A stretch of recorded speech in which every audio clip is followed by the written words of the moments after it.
Sir 2024 में एक hydrogel के ऊपर एक क्वेश्चन आया था। अगर इसके बारे में हमको नहीं पता है तो हम इसको कैसे सॉल्व करेंगे? राइट देखो, हाइड्रोजेल जैसी चीज़ हो सकता है आपने करंट अफेयर में लास्ट ईयर पढ़ी हो, बट बहुत बच्चे हो सकते हैं जिन्होंने डायरेक्टली ना पढ़ा हो। तो थोड़ा दो चीज़ें होंगी इसमें। सबसे पहले हाइड्रोजेल का हल्का सा मतलब समझ लो। हाइड्रो समझ में आ रहा है, वाटर रिलेटेड होगा, और जेल मतलब ठीक है।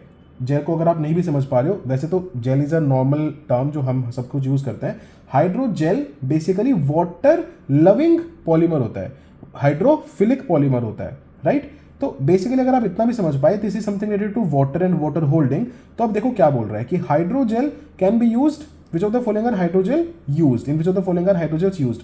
Controlled drug delivery in patients, mobile air conditioning systems, preparation of industrial lubricants, है ना।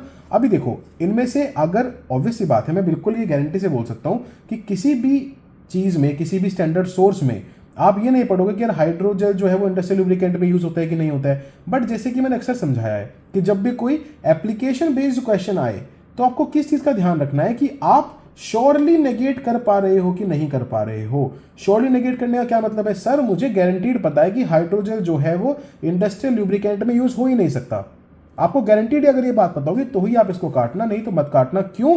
क्योंकि सिर्फ इतना बोल रहा है कि यूज्ड, उसके प्रेपरेशन में छोटा सा भी कोई यूज होगा, डायरेक्ट कंपोनेंट भी ना हो, डायरेक्ट इनपुट भी ना हो, कोई छोटा सा भी यूज हो, कूलेंट का यूज हो, मे बी कहीं भी वाटर होल्डिंग के लिए यूज हो रहा हो, तो भी ये आंसर में होगा। Similarly in the above two as well. 10 ऐसे क्वेश्चंस का आंसर 1 2 3 लगाना ही सेफ रहता है और इनको स्किप भी नहीं करना होता है, and you will always get a +2। If not always, then at least 75 80 85 90% of the times you will get a +2 in such questions. Thank you so much sir.